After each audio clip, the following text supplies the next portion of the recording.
Terminal itu tak pernah benar-benar tidur. Sejak fajar belum sempurna merekah, suara klakson saling bersahutan, teriakan kernet memanggil penumpang, dan derap langkah orang-orang yang menggantungkan hidupnya di bawah atap seng yang panas dan berkarat. Bau solar bercampur debu dan keringat menjadi aroma abadi yang melekat di udara. Di tempat inilah roda nasib berputar, kadang memberi harapan, lebih sering menelan air mata. Di sudut terminal, di bawah terpal lusuh yang warnanya telah pudar dimakan matahari, berdirilah sebuah lapak buah sederhana. Pisang, jeruk, apel, dan pepaya tersusun rapi di atas meja kayu yang mulai rapuh. Di balik lapak itu, seorang perempuan muda berkerudung coklat tua menata buah dengan penuh ketelitian, seolah setiap susunan adalah doa yang diam-diam ia panjatkan. Namanya Mutmainah. Wajahnya tenang, sorot matanya teduh, seperti danau yang menolak bergelombang meski ditiup angin kasar kehidupan. Mutmainah bukan sekadar penjual buah. Setiap subuh, sebelum terminal dipenuhi hiruk-pikuk, ia mengaji anak-anak pedagang dan sopir bas. Suaranya lembut, mengalun seperti penghiburan bagi mereka yang lelah berjuang. Banyak yang memanggilnya ustazah, meski ia tak pernah meminta dihormati. Baginya, berdakwah tak selalu di mimbar, kadang cukup lewat kesabaran dan senyum yang tak mudah runtuh. Di sampingnya, Aisyah, adik perempuannya, melayani pembeli dengan ceria. Tawanya ringan, kontras dengan kerasnya dunia di sekitar mereka. Aisyah sering berkata bahwa lapak kecil ini adalah harapan mereka, satu-satunya jalan untuk hidup jujur tanpa mengemis pada siapapun. Mutmainah hanya mengangguk, menahan rasa cemas yang selalu mengintai di hatinya. Ia tahu, terminal ini bukan tempat yang ramah bagi orang-orang lemah. Karena di balik riuh rendah aktivitas, ada bayangan gelap yang menguasai terminal. Preman-preman berkeliaran, memungut setoran dengan wajah bengis dan bahasa ancaman. Mereka datang seperti badai kecil yang tak bisa ditolak. Para pedagang menunduk, menyerahkan uang dengan tangan gemetar, takut satu kesalahan kecil berubah menjadi petaka. Nama pemimpin mereka berbisik dari mulut ke mulut, Samsudin. Seorang preman parubaya yang kekuasaannya mengakar kuat, seperti racun yang telah lama meresap.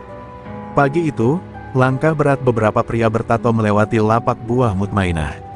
Mereka menatap dengan senyum sinis, seolah menghitung hari. Mutmainah menunduk, jari-jarinya meremas ujung kerudung. Dalam hatinya, doa mengalir tanpa suara. Ia tahu, ketenangan yang ia rasakan selama ini bukanlah kedamaian, melainkan jeda sebelum badai besar menerjang. Terminal yang selalu bising itu perlahan menjadi saksi awal sebuah tragedi yang akan mengubah segalanya. Pagi demi pagi berlalu dengan pola yang sama, namun kecemasan di dada Mutmainah tak pernah benar-benar pergi. Ia tetap tersenyum pada pembeli, tetap menata buah dengan rapi, seolah hidupnya tak dibayangi ancaman. Namun setiap kali suara langkah sepatu para preman terdengar mendekat, jantungnya berdegup lebih cepat. Terminal bukan hanya tempat mencari rezeki, melainkan arena ujian kesabaran yang tak pernah usai. Sebelum matahari naik tinggi, Mutmainah selalu menyempatkan diri menggelar tikar kecil di sudut terminal. Anak-anak pedagang dan kernet bas berkumpul, duduk bersila dengan wajah polos. Ayat-ayat suci mengalir dari bibirnya, menenangkan suasana yang biasanya keras dan kasar. Bahkan suara mesin bas seakan merendah ketika lantunan itu terdengar. Bagi mereka, Mutmainah adalah cahaya kecil di tengah dunia yang penuh tekanan. Aisyah sering memperhatikan kakaknya dengan kagum. Baginya, Mutmainah bukan hanya pelindung, tapi juga teladan. Di sela-sela berjualan, Aisyah kerap berkata bahwa suatu hari mereka akan punya kios sendiri, jauh dari terminal yang kejam ini. Mutmainah hanya tersenyum, namun di dalam hatinya ada ketakutan yang tak sanggup ia ucapkan. Ia tahu, mimpi seringkali menjadi hal pertama yang dihancurkan oleh kekuasaan kotor. Setiap pedagang di terminal mengenal Mutmainah sebagai perempuan yang tak pernah membentak, tak pernah membalas caci. Saat dipalak, ia menyerahkan uang dengan tangan gemetar, lalu beristighfar panjang. Banyak yang heran, mengapa ustazah selembut itu memilih bertahan di tempat sekeras ini. Mereka tak tahu, Mutmainah percaya bahwa meninggalkan terminal sama artinya menyerahkan tempat ini sepenuhnya pada kezaliman. Namun kebaikan tak selalu dipandang sebagai kekuatan. Di mata para preman, sikap diam Mutmainah dianggap sebagai kelemahan. Tatapan mereka semakin sering singgah di lapak buah itu, terutama pada Aisyah yang ceria dan berani. Bisik-bisik kasar kerap terlontar, membuat darah Mutmainah mendidih meski wajahnya tetap tenang. Ia menahan amarahnya, menekannya jauh ke dasar hati. Suatu siang, salah satu anak buah Samsudin berhenti tepat di depan lapak mereka. Ia mengunyah rokok sambil menatap buah-buahan itu dengan jijik. Uang setoran diminta lebih besar dari biasanya. Aisyah sempat mengeluh, suaranya lirih namun jujur. Dalam sekejap, suasana berubah tegang. Mutmainah segera memegang tangan adiknya, memintanya diam, lalu menyerahkan uang dengan kepala tertunduk. Setelah para preman pergi, Aisyah menangis tertahan. Mutmainah memeluknya erat, membisikkan ayat-ayat penenang. Namun di balik pelukan itu, ada getaran halus di tubuh Mutmainah, bukan ketakutan semata, melainkan firasat buruk yang semakin nyata. Hatinya berbisik bahwa kesabaran mereka sedang diuji sampai batas paling akhir. Di bawah atap seng yang berderit di terpa panas, Mutmainah menatap langit yang nyaris tak terlihat. Doanya mengalir lirih, meminta perlindungan dan keadilan. Ia belum tahu bagaimana bentuknya, belum tahu kapan datangnya. Yang ia tahu, terminal ini menyimpan bahaya besar, dan langkah kakinya telah berada di jalan yang tak mungkin kembali seperti semula. Nama Samsudin bukan sekadar sebutan, melainkan ketakutan yang hidup di setiap sudut terminal. Ia jarang terlihat, namun kehadirannya terasa seperti bayangan panjang yang menelan cahaya. Ketika para preman memungut setoran, nama itulah yang mereka sebut dengan bangga, seolah menyebutnya cukup untuk mematahkan keberanian siapapun yang berniat melawan. Samsudin adalah lelaki parubaya dengan tubuh kekar dan wajah penuh gurat kasar. Rambutnya mulai memutih, namun matanya masih tajam dan dingin, seperti binatang buas yang kenyang oleh kekuasaan. Puluhan tahun ia menguasai terminal, menyingkirkan lawan dengan cara kejam. Baginya, terminal adalah kerajaan, dan para pedagang hanyalah pion yang bisa diperas sesuka hati. Suatu sore, Samsudin akhirnya muncul.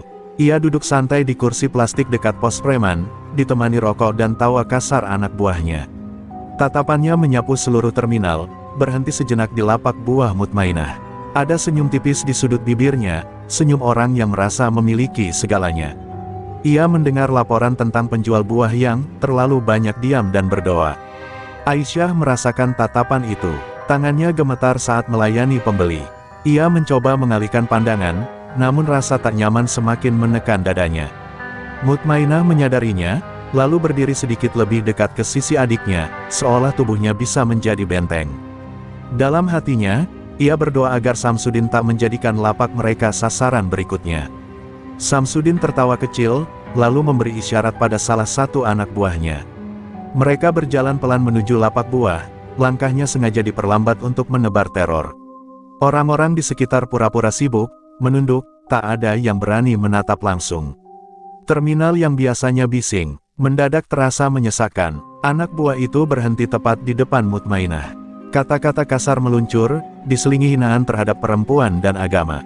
Aisyah mengepalkan tangan, menahan air mata dan amarah.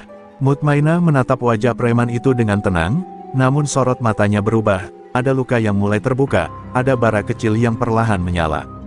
Dengan suara pelan namun tegas, Mutmainah meminta mereka pergi dan tidak mengganggu lagi. Permintaan itu disambut tawa mengejek. Dari kejauhan, Samsudin mengamati, wajahnya mengeras. Bagi lelaki seperti dia, keberanian sekecil apapun adalah ancaman yang harus dipatahkan. Sore itu berlalu dengan ketegangan yang menggantung di udara. Samsudin pergi tanpa berkata apa-apa, namun ancamannya justru semakin nyata. Mutmainah tahu, pertemuan itu bukan akhir, melainkan awal dari badai yang akan menghancurkan hidup mereka, dan mungkin, seluruh terminal. Sejak pertemuan sore itu, udara di sekitar lapak buah terasa berbeda. Setiap langkah yang mendekat membuat Aisyah menoleh dengan waspada, sementara Mutmainah semakin sering terdiam dalam zikir yang lirih. Terminal tetap ramai, namun bagi mereka berdua, keramaian itu seperti dinding yang menutup jalan keluar. Tak ada tempat untuk lari, hanya ada pilihan untuk bertahan. Anak buah Samsudin kini datang lebih sering. Mereka tidak selalu meminta uang, terkadang hanya berdiri sambil merokok, menatap buah-buahan seolah menilai harga nyawa. Tawa mereka kasar, sengaja dikeraskan agar menusuk telinga. Mutmainah menunduk, berusaha menahan gemetar di jemarinya, sementara hatinya menjerit melihat adiknya semakin ketakutan. Suatu siang yang terik, ketika matahari tepat di atas kepala, Samsudin sendiri kembali muncul. Ia berjalan perlahan, disambut keheningan yang tiba-tiba tercipta di sekelilingnya. Para pedagang berhenti bergerak, seperti patung-patung yang tak bernyawa. Langkah Samsudin berhenti tepat di bawah terpal lapak buah Mutmainah. Tatapannya jatuh pada Aisyah, lalu beralih ke Mutmainah. Senyumnya tipis, dingin, dan penuh penghinaan. Kata-katanya mengalir pelan, namun tajam, berisi ancaman yang disamarkan sebagai nasihat. Ia menuntut setoran lebih besar, disertai peringatan bahwa penolakan memiliki harga yang mahal. Aisyah tak sanggup lagi menahan diri. Dengan suara bergetar, ia berkata bahwa mereka hanya pedagang kecil, tak punya apa-apa selain buah dan kejujuran. Kata-kata itu menggantung di udara, lalu pecah oleh tawa Samsudin yang keras dan meremehkan. Bagi lelaki itu, keberanian Aisyah adalah kesalahan fatal. Mutmainah segera berdiri di depan adiknya. Untuk pertama kalinya, ia menatap langsung wajah Samsudin tanpa menunduk. Suaranya tenang, namun tegas, memohon agar adiknya tidak diganggu. Ia menyebut nama Tuhan, berharap masih ada sisa nurani di hati lelaki itu. Namun Samsudin justru mendekat, wajahnya kini hanya sejengkal dari Mutmainah. Ia berbisik ancaman yang membuat darah Mutmainah membeku. Terpal di atas mereka bergoyang diterpa angin panas, seolah ikut menjadi saksi bisu ancaman maut yang baru saja diucapkan. Ketika Samsudin akhirnya pergi, Aisyah menangis terseduh-seduh. Mutmainah memeluknya erat, namun pelukan itu terasa rapuh. Di dalam hatinya, Mutmainah sadar satu hal yang menakutkan, ancaman itu bukan gertakan. Di terminal ini, doa dan kesabaran sedang diuji oleh kegelapan yang bersiap menumpahkan darah. Pagi itu terminal terasa lebih pengap dari biasanya. Langit mendung menggantung rendah, seolah enggan memberi cahaya. Mutmainah berangkat dengan langkah berat, perasaan gelisah yang tak bisa ia jelaskan menekan dadanya sejak subuh. Aisyah tetap memaksakan senyum, meski matanya menyimpan ketakutan yang belum sempat kering sejak ancaman Samsudin kemarin. Lapak buah dibuka seperti biasa. Timbangan digantung, buah-buahan ditata rapi. Namun setiap suara langkah keras membuat Aisyah tersentak. Mutmainah berusaha menenangkan adiknya, mengingatkan bahwa Allah selalu melihat. Tapi bahkan ucapannya sendiri terdengar rapuh di telinganya. Menjelang siang, ketika terminal mulai padat, beberapa anak buah Samsudin muncul. Wajah mereka lebih garang dari biasanya. Tanpa banyak bicara, mereka mendekati lapak. Mutmainah refleks berdiri, mencoba menghadang, namun salah satu dari mereka mendorongnya hingga hampir terjatuh.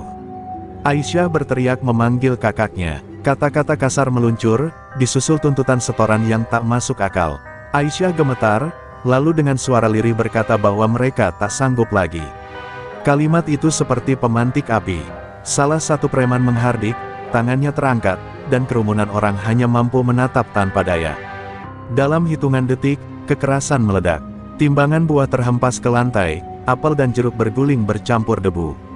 Mutmainah menjerit memanggil nama adiknya, berusaha bangkit dan menerobos. Namun tubuhnya ditahan, lengannya dipelintir dengan kasar. Sebuah teriakan pecah, lalu senyap. Aisyah terjatuh di balik meja lapak. Darah mengalir, merembes di antara buah-buahan yang hancur. Terminal seakan membeku. Suara mesin bas, teriakan kernet, semua lenyap digantikan oleh dentuman jantung Mutmainah yang nyaris pecah. Ketika pegangan itu terlepas, Mutmainah berlari dan memeluk tubuh adiknya.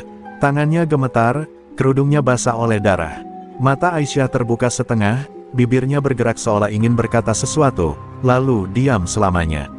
Dunia Mutmainah runtuh seketika. Anak buah Samsudin pergi begitu saja, meninggalkan kekacauan dan ketakutan. Tak ada yang berani mengejar. Di tengah terminal yang kembali bising seolah tak terjadi apa-apa, Mutmainah terduduk memeluk jasad adiknya.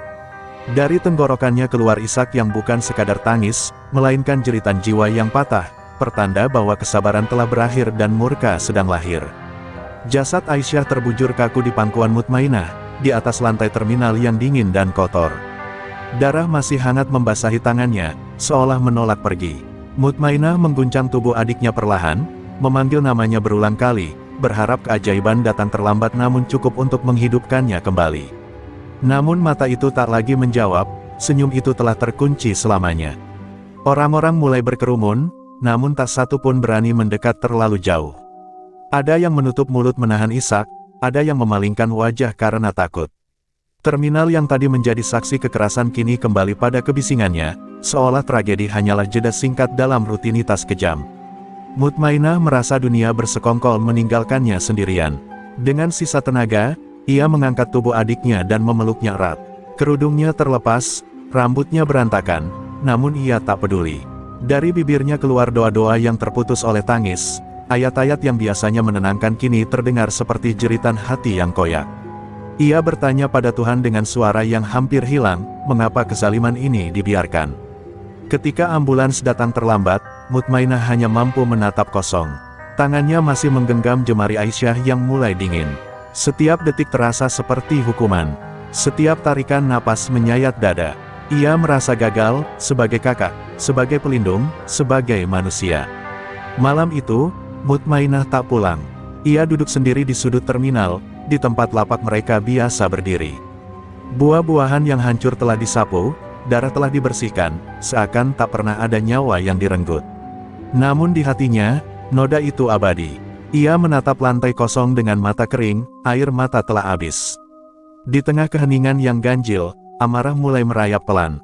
Bukan ledakan, melainkan bara yang menyala tenang dan mematikan. Setiap tawa preman yang terngiang di kepalanya menjadi cambuk. Setiap ancaman yang dulu ia telan dengan sabar kini berubah menjadi pisau yang mengasah tekadnya. Mutmainah bangkit perlahan. Untuk pertama kalinya sejak tragedi itu, punggungnya tegak. Ada perubahan halus pada wajahnya, keteduhan yang dulu menjadi perisai kini retak, memperlihatkan kekuatan yang selama ini tersembunyi. Ia menatap langit terminal yang gelap, mengangkat kedua tangan dengan gemetar. Dengan suara pelan namun pasti, ia bersumpah. Bukan sumpah dendam buta, melainkan janji keadilan. Jika hukum tak berpihak pada yang lemah, jika doa tak lagi cukup menghentikan kezaliman, maka ia akan menjadi jalan yang tersisa. Di malam itu, di terminal yang dingin, Mutmainah meninggalkan kesedihan, dan melangkah menuju Murka, bab 7, malam panjang penuh doa. Malam menelan terminal dengan dingin yang menusuk tulang. Lampu-lampu redup memantulkan bayangan panjang di lantai beton, seolah arwah Aisyah masih berdiri di sana. Mutmainah melangkah pelan meninggalkan keramaian, membawa tubuhnya yang lelah menuju kamar sempit yang selama ini ia sewa di belakang terminal. Setiap langkah terasa berat, seakan kakinya diikat oleh kenangan dan rasa bersalah. Di dalam kamar itu, Mutmainah menjatuhkan diri ke lantai. Tangis yang sejak tadi tertahan akhirnya pecah tanpa kendali. Ia memukul dadanya sendiri, menyalahkan diri karena merasa gagal melindungi darah dagingnya. Suara isaknya tenggelam dalam dinding tipis yang tak peduli, sama seperti dunia di luar sana. Ia mengambil air wudhu dengan tangan gemetar. Air dingin membasuh wajahnya, namun tak mampu meredam panas yang membakar di dadanya. Saat sajadah terbentang, Mutmainah bersujud lama, begitu lama, hingga keningnya terasa nyeri. Doanya tak lagi teratur, ayat-ayat bercampur dengan keluhan, antara pasrah dan protes yang terpendam. Dalam sujud itu, bayangan Aisyah kembali hadir. Senyumnya, tawanya, suaranya yang selalu memanggil, "Bak," dengan penuh harap. Hati Mutmainah terbelah. Ia ingin memaafkan, ingin tetap menjadi perempuan lembut seperti dulu, namun setiap ingatan tentang darah di atas buah-buahan menghancurkan niat itu seketika. Malam semakin larut. Di luar, suara terminal perlahan mereda, berganti dengan lolongan angin dan gonggongan anjing liar. Mutmainah duduk bersandar di dinding, tasbih di tangannya bergerak tanpa sadar. Setiap butir zikir terasa seperti langkah menuju keputusan yang tak bisa ditarik kembali. Ia teringat masa mudanya di pesantren terpencil, tentang malam-malam panjang berlatih mengendalikan diri, tentang ajaran bahwa kesabaran adalah kekuatan, namun membiarkan kezaliman adalah dosa. Kata-kata gurunya kembali terngiang, tajam dan jelas, seolah ditanamkan khusus untuk saat ini. Air mata Mutmainah mengalir lagi, kali ini lebih tenang. Bukan tangis putus asa, melainkan duka yang telah menemukan arah. Ia mengangkat wajahnya, menatap langit-langit kamar yang retak, lalu menghela napas panjang. Ada keteguhan baru di matanya, sesuatu yang tak pernah ada sebelumnya. Menjelang fajar, Mutmainah bangkit. Ia melipat sajadah dengan rapi, mengusap wajahnya, dan berdiri tegak. Malam itu telah mengubahnya. Doa-doanya telah selesai, dan jawaban yang ia terima bukan berupa ketenangan, melainkan keberanian. Saat azan subuh berkumandang, Mutmainah tahu, hidupnya telah memasuki jalan yang gelap namun ia yakini benar. Fajar menyingsing dengan cahaya pucat ketika Mutmainah melangkah keluar dari kamar sempitnya. Udara pagi masih dingin, namun hatinya telah mengeras seperti baja yang ditempa semalaman. Terminal mulai bergerak pelan, suara pertama mesin bas terdengar seperti genderang perang yang membangunkannya dari masa lalu. Di balik wajah tenangnya, kenangan lama mulai membuka pintu yang selama ini terkunci rapat. Ia teringat hari-hari di pesantren terpencil tempat ia tumbuh. Bukan pesantren biasa, di sana, disiplin diajarkan dengan keras, dan ketahanan jiwa dilatih tanpa ampun. Para santri diajarkan mengendalikan emosi, membaca gerak lawan, dan menjaga tubuh sebagai amanah. Bagi Mutmainah muda, latihan itu dulu terasa berat dan tak perlu. Kini, setiap pelajaran itu menjelma senjata yang hidup. Di sudut halaman pesantren, ia pernah jatuh berkali-kali saat berlatih bela diri dasar. Lutut berdarah, napas tersengal, namun gurunya hanya berkata pelan, kelembutan tanpa kekuatan akan diinjak. Kekuatan tanpa akhlak akan membinasakan. Kalimat itu terpatri dalam-dalam, menunggu waktu untuk diuji. Waktu itu, ia memilih jalan lembut. Waktu ini, jalan itu telah ternoda darah. Mutmainah berjalan menyusuri lorong-lorong terminal dengan langkah terukur. Setiap sudut ia hafal, setiap bayangan ia kenali. Ia tahu di mana para preman biasa berkumpul, di mana jalan pintas yang tak terlihat kamera, dan di mana gelap paling pekat menyembunyikan niat. Pengetahuan itu dulu sekadar pengamatan, kini menjadi peta. Ia berhenti di depan lapak buah yang kini kosong. Meja kayu yang retak, bekas goresan di lantai, semua berbicara tanpa suara. Mutmainah menyentuh timbangan yang kemarin menjadi saksi tragedi. Tangannya tak lagi gemetar, ada kesedihan yang tenang, dan tekad yang tak bisa dibelokkan. Dari kejauhan, beberapa pedagang memperhatikannya. Ada yang berbisik, ada yang menunduk. Mereka merasakan perubahan itu, udara di sekitar Mutmainah seperti menegang. Senyum lembut yang biasa menyapa kini berganti ketenangan dingin. Ia masih ustazah, masih perempuan yang sama, namun ada sesuatu yang bangkit dan tak bisa lagi disangkal. Mutmainah menutup mata sejenak, mengatur napas seperti yang diajarkan dulu. Ia mengingat setiap teknik dasar, setiap cara melumpuhkan tanpa suara, setiap batas yang tak boleh dilanggar. Ia tak berniat menyakiti yang tak bersalah. Targetnya jelas, jalannya sempit, dan risikonya nyaris pasti. Ketika matanya terbuka, sorotnya jernih dan mantap. Ia menyadari satu kebenaran pahit, masa lalu tidak mempersiapkannya untuk hidup nyaman, melainkan untuk saat seperti ini. Untuk berdiri ketika keadilan runtuh, untuk bergerak ketika hukum bungkam. Mutmainah melangkah pergi dari lapak kosong itu. Bukan untuk melupakan, melainkan untuk menuntaskan. Masa lalu telah terbuka sepenuhnya, dan bersamanya lahir sebuah tekad yang tak akan berhenti hingga kegelapan di terminal itu runtuh, satu demi satu. Hari itu Mutmainah kembali ke terminal dengan penampilan yang nyaris sama, kerudung sederhana, pakaian longgar, langkah tenang. Namun perubahan itu terasa jelas bagi siapapun yang peka. Senyumnya tak lagi mengembang, tatapannya tak lagi menghindar. Ia berjalan seperti seseorang yang telah berdamai dengan kehilangan dan memilih arah dengan sadar. Ia menyapa beberapa pedagang dengan anggukan singkat. Tak banyak kata, tak ada ceramah. Orang-orang memperhatikan dari kejauhan, merasakan jarak yang tak kasat mata. Di dalam dada Mutmainah, kesedihan telah menemukan wadahnya, bukan untuk dipendam, melainkan diarahkan. Ia menghafal ritme terminal, jam sibuk, jam lengang, dan celah-celah sunyi yang kerap luput dari perhatian. Lapak buah tetap kosong. Mutmainah tak berniat membuka kembali. Ia berdiri sejenak di tempat itu, menghela napas panjang, lalu melangkah pergi. Di sudut lain, ia melihat pos kecil tempat anak buah Samsudin biasa berkumpul. Tawa mereka terdengar keras, seolah dunia aman-aman saja. Mutmainah mencatat wajah, postur, kebiasaan, semua disimpan rapi di benaknya. Sore menjelang, bayangan memanjang. Mutmainah menyusuri lorong belakang terminal, jalan sempit yang jarang dilewati.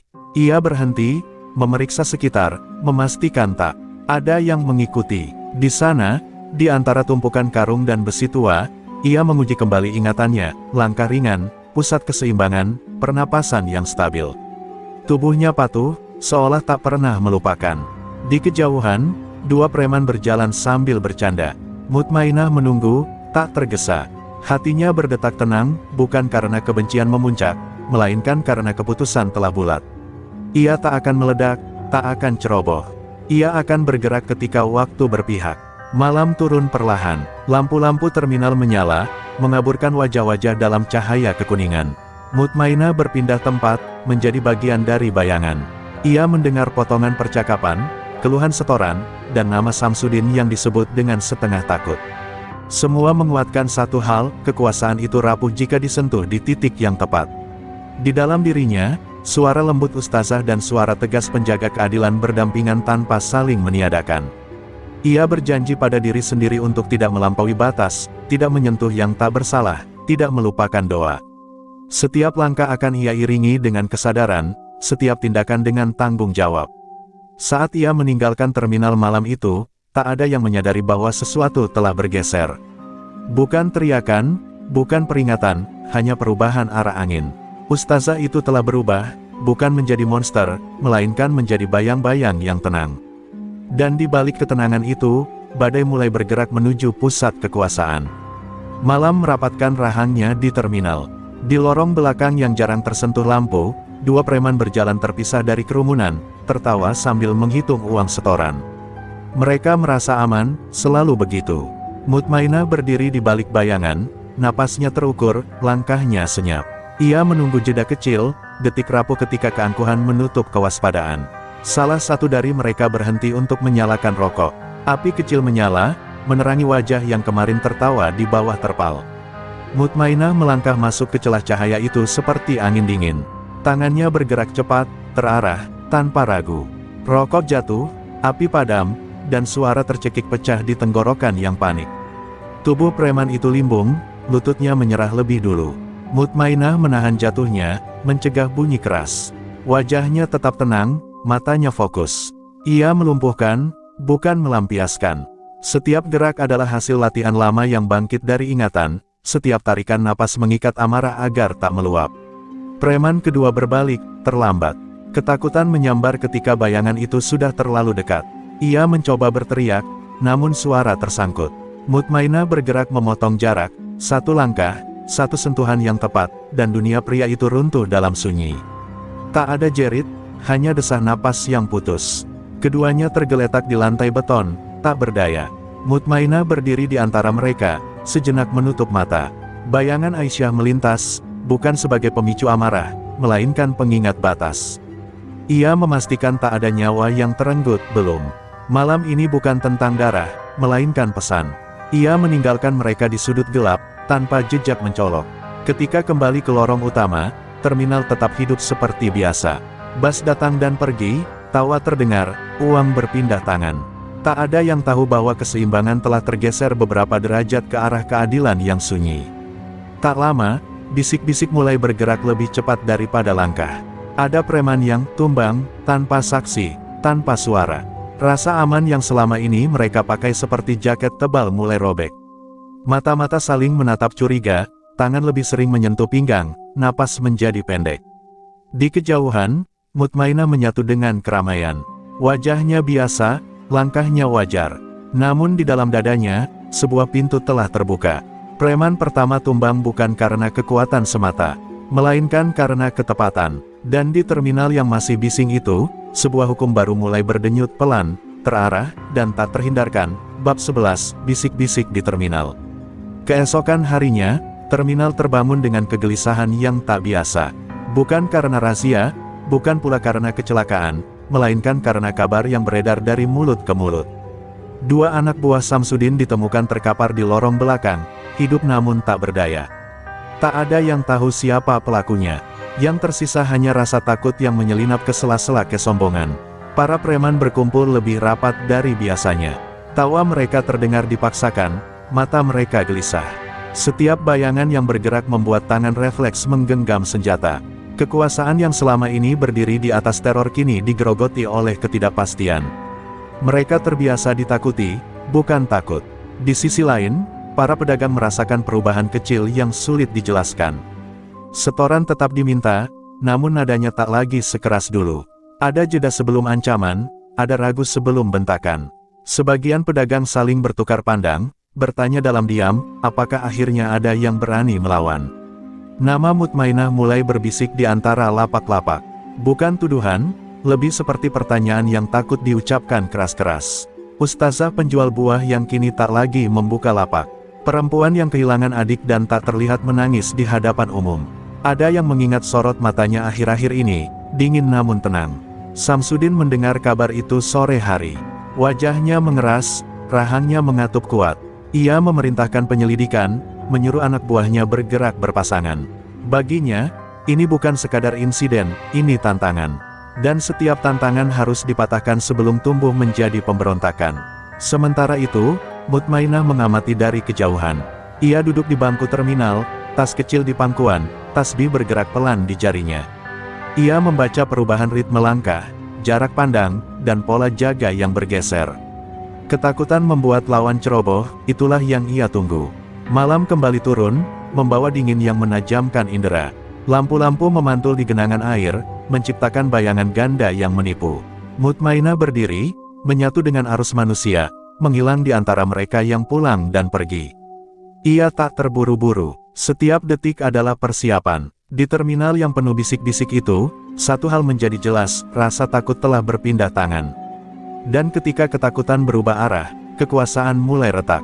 Badai belum memuncak, namun awan gelap telah berkumpul, menunggu satu isyarat untuk pecah.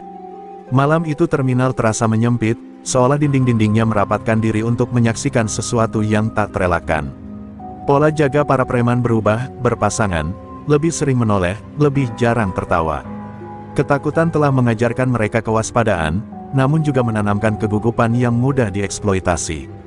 Mutmainah membaca semua itu dengan ketenangan yang dingin. Ia memilih jalur sunyi di belakang kios-kios kosong, tempat lampu berkedip dan suara langkah teredam oleh dengung mesin jauh. Di sana, amarahnya bukan badai, melainkan arus yang tertata. Setiap gerak direncanakan, setiap keputusan ditimbang.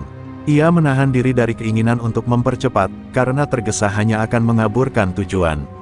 Dua preman muncul dari tikungan, saling berbisik sambil menoleh kanan-kiri. Mutmainah menunggu hingga langkah mereka terpisah setengah meter, celah kecil yang cukup. Dalam sekejap, ia bergerak. Satu dilumpuhkan tanpa suara, yang lain terkejut dan mundur, napasnya tercekat. Mutmainah menghentikannya dengan presisi, memastikan tubuh itu jatuh tanpa memancing perhatian. Tak ada teriakan, tak ada kejar-kejaran. Yang tertinggal hanya sunyi yang bergetar. Mutmainah menutup mata sejenak, menahan gelombang. Emosi yang mengancam naik. Ia mengingat sumpahnya, tak menyentuh yang tak bersalah, tak melampaui batas.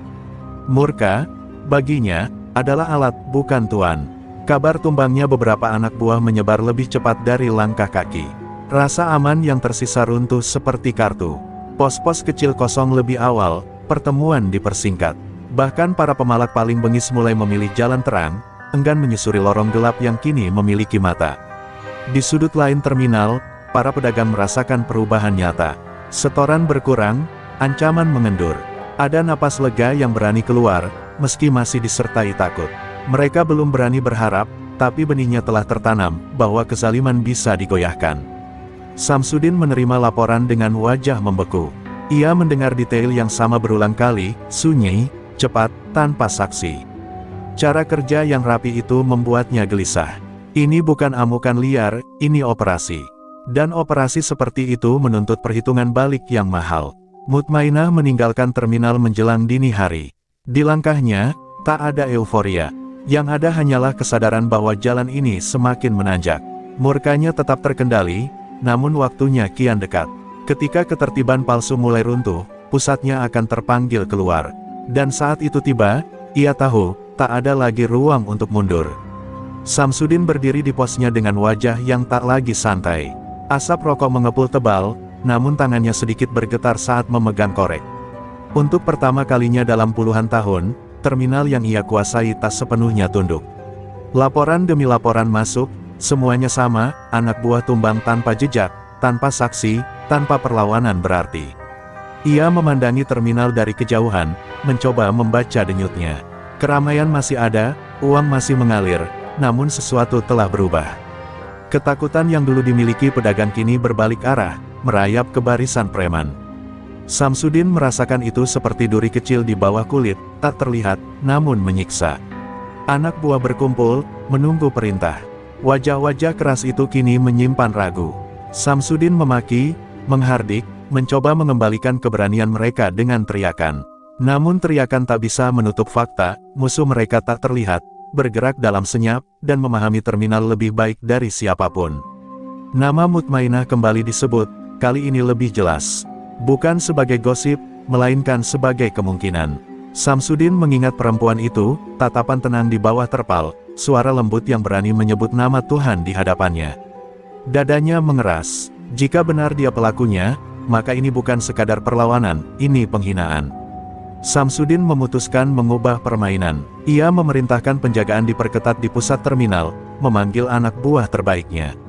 Ia ingin memancing, memaksa musuh keluar dari bayangan. Dalam pikirannya, kekuatan masih di pihaknya, jumlah, senjata, dan reputasi. Ia menolak percaya bahwa semua itu bisa runtuh oleh satu perempuan. Sementara itu, Mutmainah mengamati dari kejauhan. Ia melihat perubahan strategi, penjagaan yang menumpuk, jalur yang ditutup. Wajahnya tetap datar. Ketika lawan bertahan di pusat, pinggiran menjadi rapuh. Ia menandai titik-titik baru, menghitung waktu, membaca kelelahan yang tak bisa disembunyikan. Malam itu, ketegangan menggantung lebih berat dari biasanya. Langkah-langkah terdengar berlapis, percakapan dipotong pendek. Mutmainah bergerak lebih hati-hati, menyatu dengan arus manusia. Ia tahu, Samsudin telah merasa terancam, dan orang yang terancam sering membuat kesalahan. Di balik semua persiapan, Mutmainah berhenti sejenak, menatap langit terminal yang gelap. Ia menarik napas panjang, meneguhkan niat. Pertemuan besar tak terhindarkan. Ketika pemangsa merasa terkepung, ia akan keluar dari sarangnya. Dan saat itu tiba, keheningan akan pecah, menentukan siapa yang benar-benar menguasai terminal. Malam itu terminal seperti menahan napas. Lampu-lampu menyala lebih terang dari biasanya, memantulkan bayangan yang panjang dan tajam di lantai beton. Samsudin berdiri di tengah area terbuka, dikelilingi anak buah terbaiknya. Ia sengaja memilih tempat ramai, tempat di mana kekuasaannya biasa dipertontonkan, untuk memancing musuh keluar dari persembunyian. Mutmainah datang tanpa tergesa. Langkahnya mantap, kerudungnya menutup rapat, wajahnya tenang seperti air yang membeku. Kerumunan terbelah ketika ia melintas. Bisik-bisik berhenti. Banyak mata mengikuti punggungnya, tak percaya bahwa perempuan itulah yang membuat kekuasaan Samsudin goyah. Mutmainah berhenti beberapa langkah dari lingkaran preman, menatap pusatnya tanpa gentar. Samsudin menyeringai, namun senyum itu tak sampai ke matanya. Ia menghardik, menuntut penjelasan, mencoba merendahkan dengan kata-kata kasar. Mutmainah tak membalas. Ia hanya menyebut satu nama, Aisyah, pelan namun jelas. Udara seketika mengeras. Anak buah saling pandang, Samsudin merasakan tusukan pertama di dadanya. Perintah singkat meluncur, dan dua preman bergerak. Mutmainah menghindar dengan langkah kecil, memotong sudut, memanfaatkan kerumunan yang terkejut. Geraknya efisien, tak berlebihan. Satu jatuh tersandung, satu lagi kehilangan keseimbangan. Kerumunan bergemuruh, mundur beberapa langkah, membentuk lingkaran yang lebih lebar. Samsudin maju sendiri. Tubuhnya besar, pukulannya berat. Benturan pertama membuat udara bergetar. Mutmainah menahan, memutar, melepaskan diri dengan teknik yang mengalir. Keduanya saling membaca, pengalaman melawan keberanian, amarah melawan kendali. Setiap serangan Samsudin dibalas bukan dengan kebencian, melainkan ketepatan. Keringat bercampur debu, nafas memburu. Samsudin mencoba menekan dengan kekuatan, namun langkahnya mulai berat. Mutmainah menjaga jarak, menunggu celah yang tak bisa dipaksakan. Dalam sepersekian detik, saat Samsudin lengah oleh amarahnya sendiri, Mutmainah masuk, cepat, bersih, menentukan.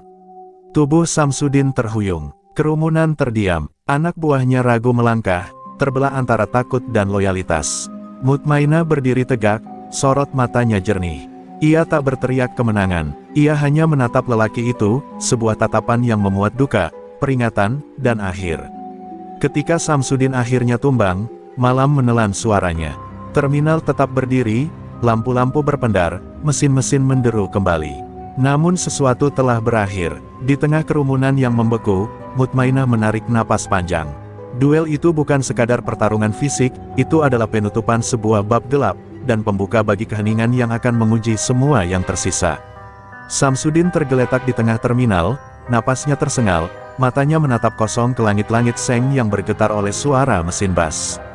Tubuh besar yang selama ini menjadi simbol ketakutan kini tampak rapuh, seperti bangunan tua yang akhirnya runtuh oleh retakan kecil yang lama diabaikan. Kerumunan terdiam, tak satu pun berani mendekat, seolah waktu berhenti tepat di detik itu.